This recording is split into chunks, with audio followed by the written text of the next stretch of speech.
Ya, jadi begini, salah satu indikator bahwa orang berpaham moderat itu mengutamakan ijtihad daripada jihad. Apa itu ijtihad? Ijtihad itu adalah proses bagludutil musrik dan ahkam asyariyah. Bagaimana cara melahirkan sebuah hukum. Nah, ketika orang-orang yang belum mumpuni melakukan proses istihad karena belajar Islamnya belum cukup, mereka mengaku guru dan segala macam, ini akan menjadi problem bagi keberagaman Islam Indonesia. Sesungguhnya kritik saya terhadap kelompok moderat itu adalah mereka kurang memahami, menguasai sistem informasi. Jadi mereka hanya menguasai ilmu tetapi kurang menguasai teknologi. Sehingga apa yang mereka sampaikan itu hanya di lingkungan lokal saja. Inilah yang menjadi kritik saya terhadap kelompok-kelompok moderasi beragama itu agar memperluas wilayah dakwahnya. Jadi para ustadz, para kiai yang di kampung-kampung itu kan mereka gaptek, ya, hanya tahu pengajian di kampungnya segala macam, sehingga tidak diketahui oleh dunia luar. Oleh karena itu dunia luar yang sudah begitu global, ada anak muda, generasi muda yang mencari guru segala macam, ketemunya di internet. Nah, ini artinya satu sisi kelompok yang moderasi beragama itu dakwahnya harus berbasis teknologi informasi, jadi masuk ke media sosial, masuk ke Twitter, Facebook segala macam, karena mereka secara sadar keilmuan itu sudah mumpuni. Nah, satu sisi yang lain, kelompok-kelompok generasi muda yang pemahamannya pengen memahami Islam tetapi hanya berdasarkan sumber internet, tolong juga harus bisa menyeimbangkan dengan referensi-referensi yang dari ustadz-ustadz yang memang itu belajar sesuai dengan standarnya, sehingga pemahaman itu tidak menjadi picik. Karena di dalam fikih misalnya kita bicara tentang bahwa menyentuh Al-Quran itu batal wudhu atau tidak. Di dalam fikih itu sudah dijelaskan ada yang batal. Maksud saya, dalam menyentuh Al-Quran itu boleh berwudhu atau tidak. Ada yang harus boleh wudhu, ada yang tidak boleh, silakan. Tapi alasannya masing-masing. Sehingga kita akan menghormati pandangan yang mengatakan bahwa harus berwudhu, menghormati pandangan yang tidak wajib berwudhu, tidak saklek. Nah, ini gara-gara itu tadi metode istihad, pemahaman yang salah, yang hanya mengandalkan kepada salah satu sumber saja, sehingga terjadilah wawasan sempit, mengklaim bahwa dia yang paling benar dan yang lain salah. Islam itu dari sisi tradisi keilmuan sangat banyak akan hal itu. Makanya ada istilah sebut dengan perbandingan madhab. Nah, kelompok yang moderat, saran saya bagaimana menyebarkan tentang ajaran-ajaran yang sudah dia miliki berdasarkan sadar keilmuan tadi melalui jaringan internet, media sosial, Facebook, Twitter, Instagram dan sebagainya, sehingga anak muda yang ingin belajar Islam itu mudah mencarinya, tidak salah guru.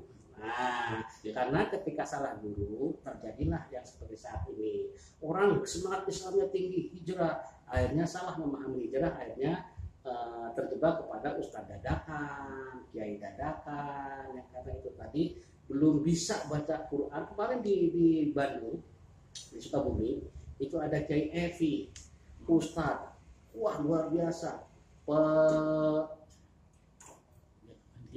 peminatnya, tetapi ternyata baca Qurannya nggak bisa.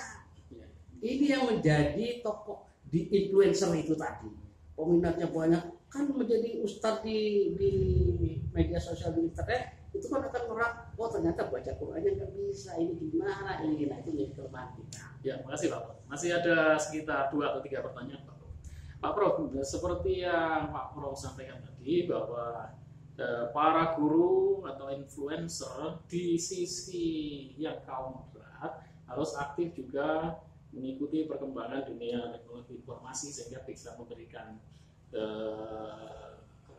pengajaran-pengajaran yang setara dengan para influencer di kelompok yang radikal ya Pak. Permasalahan memang itu. Kiai-kiai kita, kiai-kiai yang sepuh, kiai-kiai yang senior, katakanlah semacam almarhum Mbah Mun itu kan bagaimana juga itu kiai yang moderat ya Pak Prof ya. Dan beliau adalah kiai senior dan tentu saja hambatannya beliau itu tidak bisa langsung untuk menyampaikan ajarannya melalui media-media teknologi informasi seperti sekarang. Sementara video-video teknologi informasi sekarang ini dikuasai oleh kiai-kiai muda atau ustadz-ustadz muda yang kebanyakan rata-rata mereka itu menurut Pak Prof dadakan dan tergolong kepada golongan-golongan yang agak radikal, Pak Prof. Nah itu gimana langkahnya, Pak Prof? Singkat saja sebelum saya pertanyaan berikutnya. Ya, sebenarnya begini, ini kelompok-kelompok moderat ya di Indonesia itu baik NU dan Muhammadiyah sudah sadar tentang bagaimana berdakwah melalui media sosial. Jadi sudah ada tim IT dan segala macam. Nah ini tinggal bagaimana milenial yang kelompok moderat ini mendekati para kiai tersebut untuk bisa menyampaikan ajarannya, kemudian kita yang mensosialisasikannya. Sekarang misalnya kayak Gus Baha itu tidak punya WA, hanya punya nomor telepon biasa. Tapi bagaimana itu bisa tersampaikan ke publik, maka anak muda milenial yang itu tadi yang mensosialisasikan. Artinya ketika yang tua tidak punya kemampuan untuk itu, maka anak muda generasi milenial itu yang menyampaikan. Mereka punya saluran-saluran informasi dengan berbasis internet itu tadi, sehingga orang paham, oh Islam itu kayak gini. Sekarang kan banyak salah paham Islam itu karena mereka berguru dengan guru yang salah itu tadi, yang disebut dengan guru dadakan, sehingga punya pikirannya eksklusif, dikit-dikit bid'ah, ini kafir, ini halal darahnya. Nah itu yang terjadi. Ya, ini pertanyaan terakhir, Pak. Baik. Pak Prof kan dekan dari Fakultas Adab dan Bahasa dan sekaligus senior, profesor senior, tidak seperti saya yang masih junior. Langkah-langkah apa yang Pak Prof terapkan di fakultas Pak Prof? Tentu saja kalau di fakultas itu kan untuk mahasiswa, tetapi namanya kampus, tentu saja kalau bisa kan tidak sebagai menara gading yang hanya berlaku untuk kampus, tapi juga efeknya harus dirasakan di seluruh masyarakat. Apa yang Pak Prof lakukan berkaitan dengan moderasi beragama? Ya, sesuai dengan aturan dari pemerintah bahwa IAIN itu adalah di bawah Kementerian Agama. Jadi apa yang menjadi kebijakan di IAIN itu harus mengikuti tuntunan dari pedoman dari Kementerian Agama. Nah, terkait dengan moderasi beragama, Fakultas Adab dan Bahasa pun demikian. Artinya ketika IAIN dan Kementerian Agama menjadikan moderasi beragama sebagai salah satu proyeknya, maka Fakultas Adab juga akan melakukan itu. Ada 3 hal yang terkait dengan bagaimana moderasi beragama dilakukan. Pertama, kepada dosennya, kedua kepada tekniknya, ketiga kepada para mahasiswanya. Nah, untuk kepada para mahasiswanya itu harus ada kebijakan yang jelas dari rektorat misalnya terkait dengan pelaksanaan moderasi beragama untuk tingkat mahasiswa. Moderasi beragama itu bukan hanya sekedar wacana, tetapi harus menjadi sikap, menjadi karakter.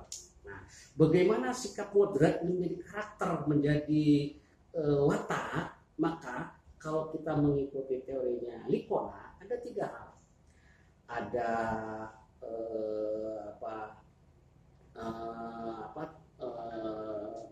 known, ada being, ada diketahui, dihayati, dan disikapi. Ini 3 hal itu tadi. Diketahui, disikapi, dihayati, dan disikapi. Ini 3 hal kata karakter, kata Likona itu membentuk karakter. Nah, makanya bukan hanya sekedar melalui program-program kegiatan yang parsial moderasi beragama untuk mahasiswa, harus ada known dulu, pengetahuan dulu, harus ada knowledge-nya dulu. Maka untuk kebijakan di Fakultas Adab dan Bahasa, saya memutuskan harus ada mata kuliah khusus terkait dengan moderasi beragama ini. Nah, sejak awal saya sudah meriset indikator moderasi beragama itu apa saja, cirinya apa saja. Saya sudah merancang ada 12 indikator orang memiliki paham moderatif tadi. Nah, 12 inilah yang akan kita sampaikan kepada mahasiswa sehingga sebagai non pengetahuan itu tadi bisa disikapi, akhirnya bisa dihayati dalam kehidupan sehari-hari. Ini salah satu langkah fakultas. Itu nama mata kuliahnya adalah wawasan moderasi beragama. Dengan harapannya kelak para alumni Fakultas Adab dan Bahasa itu selain mereka memiliki keahlian sesuai dengan prodinya, wawasan moderasi beragama juga bisa kebawa kemana-mana. Harapannya ke depannya mereka akan menjadi penerus Wali Songo. Kalau bahasa saya itu Jawa itu dipotong utara dan selatan. Nah, utara itu selesai Wali Songo, beberapa daerah utara itu sudah lumayan bagus, tapi bagian selatan Jawa, mulai dari Jawa Barat bagian selatan, Jawa Tengah bagian selatan sampai Jawa Timur bagian selatan itu selalu bermasalah karena Wali Songo belum selesai. Nah, YIN Surakarta yang berada di bagian selatan ini harapannya adalah bisa menjadi Wali Songo milenial. Nah, lulusan FAB kami bekali dengan mata kuliah wawasan komunikasi beragama itu harapannya tadi bisa mengisi kesinambungan dari Wali Songo yang baru menyelesaikan tugasnya bagian utara bagian Jawa dan bagian selatan inilah kita isi dengan Wali Songo dari FAB. Terima kasih Pak Prof, sangat menarik pemirsa. Ini tadi sekitar beberapa menit perbincangan kita dengan Prof. Suharto SKG MAG dengan Fakultas Adat dan Bahasa. Harapannya yang dilakukan oleh kampus di fakultas beliau, Fakultas Bahasa dan Adat dan Bahasa, nanti tidak hanya dirasakan oleh mahasiswa tapi juga seluruh masyarakat, termasuk juga di fakultas ini di bawah kebijakan YIN Surakarta dan ada program pelatihan masyarakat, kemudian publikasi dari penelitian-penelitian. Jadi pemikiran-pemikiran yang ada di kampus nanti teruskan ke masyarakat melalui jalur-jalur itu. Demikian ya Pak Prof. Ya. Terima kasih banyak Pak Prof atas penjelasannya dan pemberian pencerahannya kepada seluruh pemirsa channel ini. Nanti semoga bisa Pak Prof ada waktu lagi untuk melanjutkan perbincangan ini Pak Prof. Mungkin bisa dilanjut karena tema ini sangat panjang. Jadi harus tidak sekali dua kali, harus terus disampaikan dan banyak materi terkait dengan ini. Terima kasih Pak Prof. Kita akhiri. Ya, sama-sama. Terima kasih. Ya, Assalamualaikum warahmatullahi wabarakatuh.